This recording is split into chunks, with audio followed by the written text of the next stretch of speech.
Aku hanya ingin berbagi kebahagiaan dan tidak menggurui siapapun. Terlalu sulit bagiku untuk menyalahkan siapapun. Akan tetapi apabila ada orang yang ingin mengisi raporku, tentu aku sangat gembira sekali. Dan kujamin aku tidak akan sakit hati sedikit pun. Baik. Assalamualaikum warahmatullahi wabarakatuh. Waalaikumsalam. Bismillah, tawakkaltu 'ala Allah, la haula wala quwwata illa billah. Asyhadu an la ilaha illallah wa asyhadu anna Muhammadar Rasulullah. Allahumma shalli ala sayyidina Muhammadin wa ala alihi wa sahabatihi ajma'in, ma ba'du. Pertama-tama, sebelum saya berbicara panjang lebar, saya ingin menyampaikan ucapan selamat atas Disnatalis yang ke-63 Fakultas Ilmu Budaya, dengan harapan mudah-mudahan Fakultas Ilmu Budaya Universitas Padjadjaran bisa memberikan kontribusi yang semaksimal mungkin untuk anak bangsa ini. Adapun tema yang diminta kepada saya yaitu bersyukur dalam perspektif Al-Quran. Pertama, perlu digarisbawahi bahwa satu ayat yang paling terkenal, termasyhur dan selalu diulang-ulang dalam mimbar-mimbar agama, yaitu yang berbunyi seperti ini: Bismillahirrahmanirrahim. Laqad ta'adzana rabbukum la in syakartum la azidannakum wa la in kafartum inna adzabi lasyadid. Apabila diterjemahkan ayat ini menjadi seperti demikian: Laqad ta'adzana rabbukum, Tuhanmu telah memberikan komitmen. La in syakartum, apabila engkau bersyukur, la azidannakum, maka niscaya atau pasti akan aku tambahkan. Wala in kafartum, apabila engkau kufur, artinya tidak mensyukuri nikmat, inna azabi, sesungguhnya siksaku lasyadidun, sangat berat sekali. Di sini kita akan membahas dari sisi kajian linguistiknya saja dulu. Ini adalah kalimat conditional sentences. Apabila, maka. Apabila kamu bersyukur, maka akan kutambahkan. Yang pertama namanya jumlah syartiyah, yang kedua namanya jawab syarat. La in syakartum, apabila engkau bersyukur, la azidannakum, maka pasti akan aku tambahkan. Yang perlu diperhatikan di sini ada tanda penguat, 3 kali penguat. Artinya bukan maka ku tambahkan. La azidannakum, dalam linguistik Arab, lam ini disebutnya lam taukid, artinya pasti. La azidannakum. Dan yang kedua adalah nun taukid sakilah, la azidannakum. Nun taukid sakilah itu adalah sama dengan 2 nun. Nun taukid khafifah menjadi 1, namanya nun taukid sakilah. Jadi kalau kita terjemahkan letterleknya, apabila engkau bersyukur, maka pasti aku tambahkan. 3 kali pastinya, karena taukidnya 3 kali. Kemudian yang kedua, wala in kafartum, ketika engkau kafir. Ini kata kafir di sini artinya sebagai lawan dari kata bersyukur. Jadi orang yang bersyukur lawannya orang kafir. Jadi orang kafir itu yaitu orang yang tidak bersyukur, kafir. Ya, yang sekarang menjadi viral kata-kata kafir ya. Banyak yang tersinggung, padahal dalam Al-Quran kata kafir itu bukan tidak percaya kepada Tuhan, tapi tidak bersyukur kepada Tuhan. Yang kita perlu ingin saya sampaikan lagi di sini dalam perspektif Al-Quran, wala in kafartum, apabila engkau kafir dalam tanda kutip tanda kurung tidak bersyukur. Di sini jawab syartinya tidak ada. Ada jumlah syartiyahnya saja, apabila kamu kufur, titik. Terus kalimat baru lagi, sesungguhnya siksaku sangat keras. Seharusnya kan berbunyi begini, kalau saya diizinkan, apabila engkau bersyukur, maka pasti aku tambahkan. Apabila engkau kufur, maka akan kusiksa. Sesungguhnya siksaku sangat keras. Jadi dengan dibuangnya jawab syarat ini menunjukkan artinya makna yang lebih umum. Dengan tidak disebutkan Hasan makan nasi, yang dimakan nasi. Tapi kalau Hasan makan, tidak disebutkan subjeknya, itu menunjukkan makna yang lebih luas. Artinya tidak mensyukuri apa? Tidak mensyukuri apa saja. Nah, sehingga andaikan saya buat jawab syaratnya, maka akan berbunyi seperti ini. La in syakartum la azidanakum wa la in kafartum la u'adzibannakum 'adzaban syadida inna 'adzabi lasyadid. Jawab syaratnya la u'adzibannakum, pasti engkau akan kusiksa, adzaban syadidan, dengan siksaan yang keras. Itu pengertiannya. Kemudian implikasinya seperti apa, implementasinya seperti apa? Dapatkah kita menyaksikan komitmen Tuhan tadi bahwa yang bersyukur ditambah, kalau kufur akan disiksa? Di mana konsekuensi itu? Saya sering dipanggil ceramah syukuran menempati rumah baru. Syukuran, tasyakuran menempati rumah baru. Alhamdulillah 6 bulan kemudian rumahnya kebakar. Ditambah nggak berarti? Kemudian juga syukuran walimatun nikah. 3 bulan kemudian bercerai lagi. Di mana segi pertambahan nilai syukur itu sendiri perlu dipertanyakan di sini. Kemudian lagi, ibadah syukur dalam perspektif Al-Quran adalah merupakan ibadah tertinggi dibandingkan dengan ibadah-ibadah yang lain. Artinya, andaikan ada 100 orang diuji oleh Allah dengan kemiskinan, yang bersabar bisa bertahan menghadapi kemiskinan, tidak jalan pintas, tidak menggunakan cara-cara yang ilegal, ya, dia siap menerima penderitaan.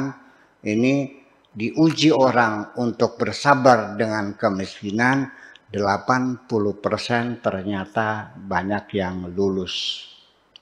Akan tetapi ketika ada 100 orang diuji dengan materi, dengan harta yang berlimpah ruah, dengan pangkat, dengan jabatan, dengan pengaruh, dengan kekuasaan, dengan harta dan sebagainya, dari 100 orang yang dibanjiri dengan kenikmatan-kenikmatan, berapa persenkah yang mampu bersyukur? Tercatat hanya 5%, tidak lebih. Artinya lebih mudah bersabar daripada bersyukur. Oleh karena itulah di dalam Al-Quran dikatakan wa qalilum min ibadiyas syakur. Wa qalilun, dan sedikit, min ibadiya, di antara hamba-hambaku, asyakuru, yang selalu bersyukur. Perlu dijelaskan, kalau kita dapat duit bersyukur, kalau tidak dapat berkeluh kesah, maka saya ini syakir. Bersyukur kalau dapat, kalau enggak ya berkeluh kesah. Tetapi yang selalu bersyukur, dapat atau tidak dapat selalu bersyukur, yang namanya selalu itu artinya dikatakan dalam Al-Qur'annya min ibadiyas syakur. Syakurun itu yang selalu bersyukur, maknanya lil mubalaghah, selalu bersyukur. Artinya dapat duit banyak ya alhamdulillah, dapat duit sedikit ya alhamdulillah, nggak dapat duit ya alhamdulillah, duitnya hilang alhamdulillah. Itu sangat sedikit sekali. Dan sedikit di sini adalah sangat-sangat sedikit sekali. Boleh dikatakan bisa dihitung dengan jari. Wa qalilun min ibadiyas syakur, dan sedikit. Sedikit dari mana? Min ibadiyah, dari hamba-hambaku. Asyakuru, yang selalu bersyukur. Jadi sedikit dari hamba-hambaku. Sekarang saya mau nanya kepada yang hadir di ruangan ini. Ada Pak Ibnu, ada Haji Fuad, ada Pak Afkar. Hamba Allah itu banyak enggak sih? Ibadullah itu banyak enggak sih? Siapakah hamba Allah yang biasa kita bermunajat ketika ziarah Wali Sanga, Sunan Bonang, Sunan Muria, Sunan Derajat, Sunan Gunung Jati? Itu ada munajat-munajat yang berbunyi ibadallah rijalallah aghithuna li ajlillah. Ibadallah rijalallah aghithuna li ajlillah. Ibadallah ya seperti Sunan Gunung Jati, Sunan Bonang, seperti Nabi Muhammad, seperti para nabi, seperti para rasul, seperti para aulia, seperti para solehin, sahabat-sahabat besar. Itulah namanya ibadallah. Kalau kita mah di sini bukan ibadallah tapi kunyukullah ini. Itu namanya kunyukullah namanya, bukan ibadallah. Jadi ibadallahnya sedikit, wa qalilun, dan sedikit dari hamba Allah yang sedikit. Jadi minoritas dari minoritas. Itu penjelasan Tuhan tentang wa qalilun min ibadiyas syakur. Kenapa demikian? Saya mencoba ingin menjelaskan kenapa Tuhan mengatakan orang yang selalu bersyukur itu jumlahnya sangat sedikit sekali. Pertama, mesti dibedakan antara tasyakuran dengan syukuran. Ada orang mengadakan upacara tasyakuran walimatul nikah. Ada lagi tasyakuran menepati rumah baru.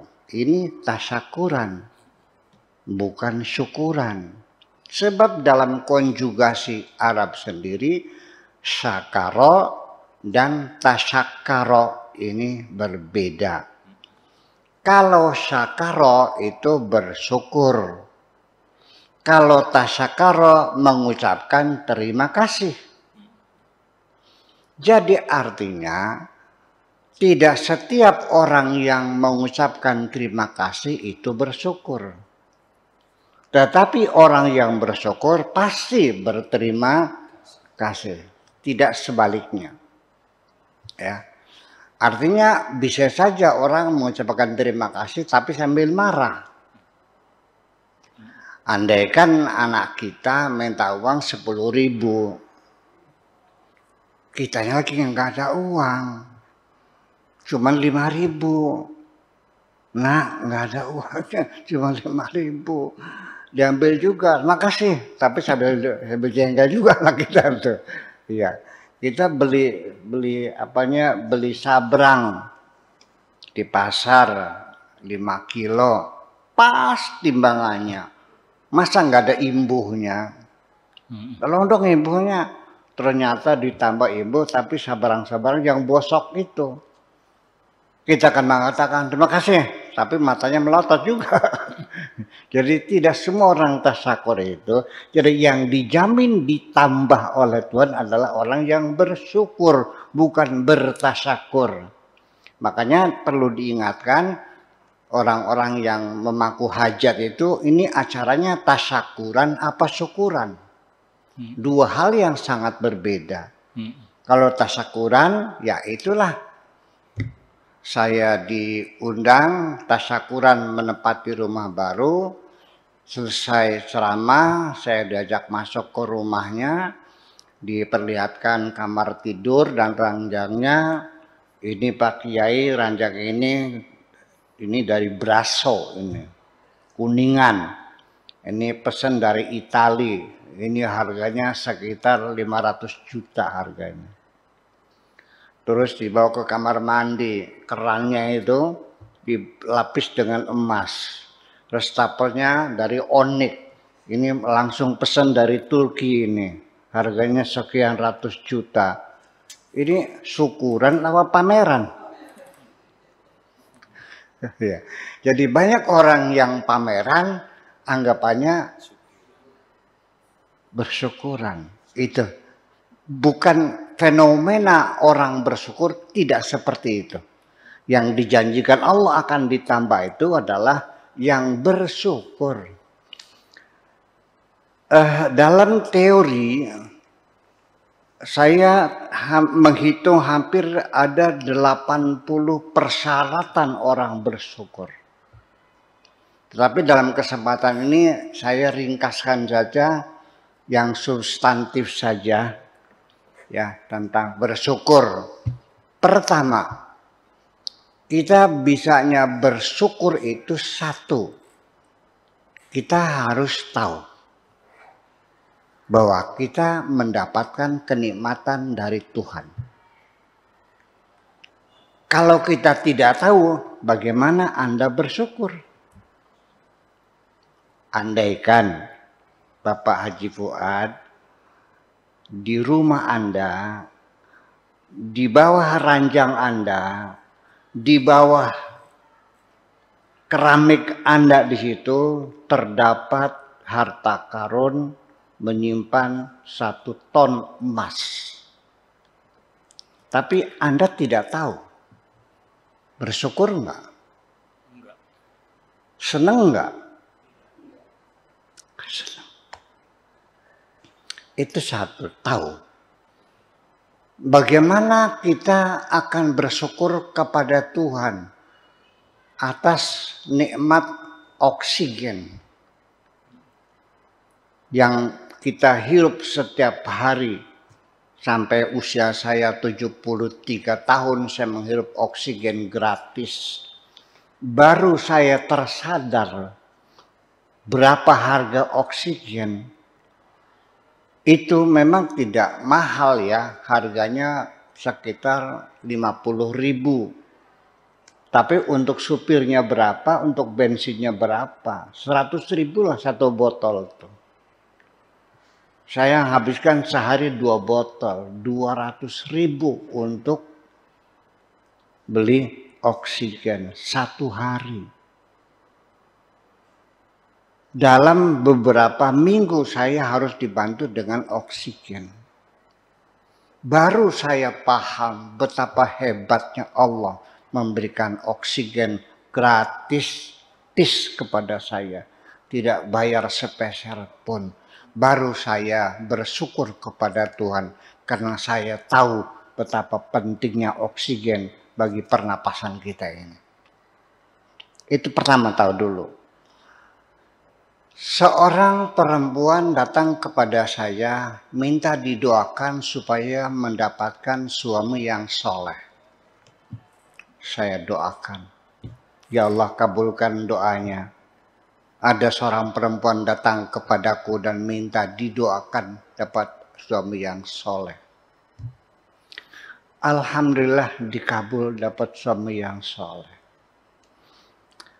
Akan tetapi dia tidak tahu bahwa dia itu orang yang soleh. Karena persepsi kesolehan dalam pikiran dia, pinter cari duit, banyak duitnya, ya kan gitu, bertitel dan sebagainya.